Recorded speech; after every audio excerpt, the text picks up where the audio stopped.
मंडळी, गरमीमध्ये शरीराला थंडावा देणारं पाचक, पित्तनाशक आणि नैसर्गिक तसेच पुराण काळापासून चालत आलेलं कुठलं पेय असेल तर ते म्हणजे सोलकढी. ह्या सोलकढीला बाहेरचं कुठलंही महागडं साहित्य नकोय.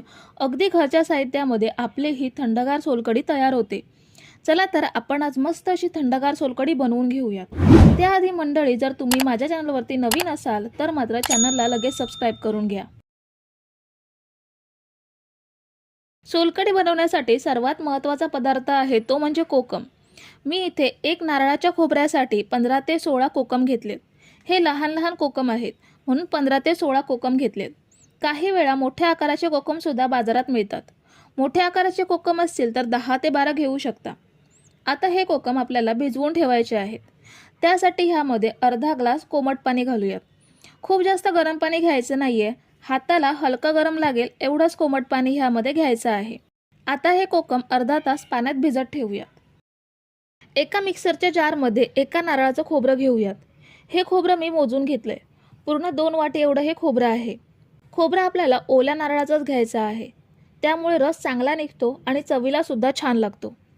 आता ह्यामध्ये 2 तिखट हिरव्या मिरच्या घेऊयात. मिरच्या लहान आहेत म्हणून मी 2 वापरते. खूप जास्त मिरच्या वापरायच्या नाहीत, कारण सोलकढी थंड असते आणि आपण मिरच्या जास्त वापरल्या तर अंगाचा दाह होईल. अर्धा इंच आलं घेऊयात. 4 ते 5 लसूण पाकळ्या घ्यायच्या आहेत.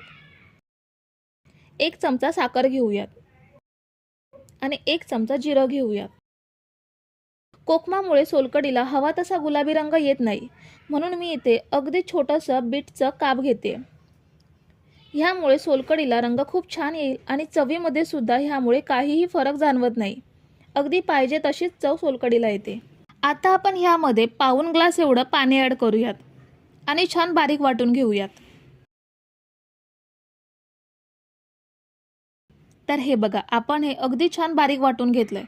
आता आपल्याला हे गाळणीने गाळून घ्यायचं आहे. एका भांड्यावर गाळण ठेवून ह्यामध्ये वाटून घेतलेलं मिश्रण घेऊयात आणि ह्यामधून चमच्याने दाबून आपल्याला ह्यामधील रस वेगळा करायचा आहे. तर हे बघा, आपण ह्यामध्ये एकदा वाटून ह्यामधला रस वेगळा केलाय.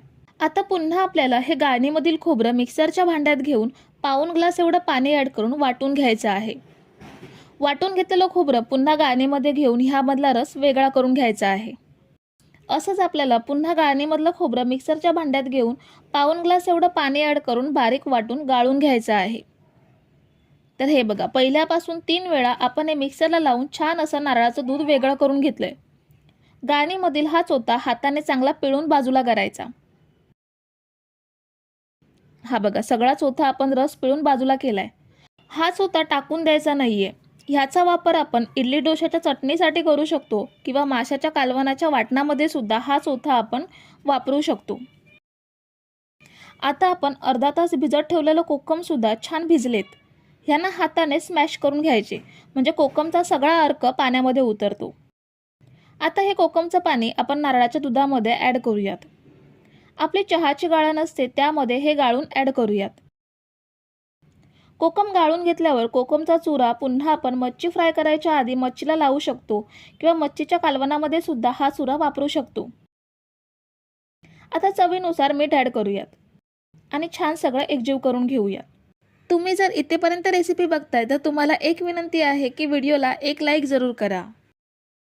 सोलकढी पिताना घशाला बारीक कण लागून ठसका लागू नये म्हणून पुन्हा एकदा आपण हे चहाच्या गाळणीने गाळून घेणार आहोत. तर हे बघा, चहाच्या गाळणीने गाळून घेतल्यावर खोबऱ्याचे 2 चमचे होतील एवढे बारीक कण वेगळे झालेत. आता ह्यावर कोथिंबिरीची कोवळी पाने बारीक चिरून ती ॲड करूयात. आपली सोलकढी तयार आहे. आपण ही अर्धा तास फ्रीजमध्ये ठेवून मग सर्व करूयात, म्हणजे थंडगार सोलकढी प्यायला खूप छान लागते. कोकणात चिकन, मटण, मासे खाल्ल्यानंतर हमखास ही सोलकढी पिली जाते. तर आपली थंडगार सोलकढी तयार आहे. आपण एक ग्लासमध्ये ओतूयात. तर मंडळी, रेसिपी कशी वाटली हे कमेंट करून नक्की सांगा आणि व्हिडिओला न विसरता लाईक करा. रेसिपी तुमच्या मित्रमैत्रिणींसोबत शेअर करा आणि चॅनलला सबस्क्राईब केलं नसेल तर लगेच सबस्क्राईब करून घ्या. थँक्यू.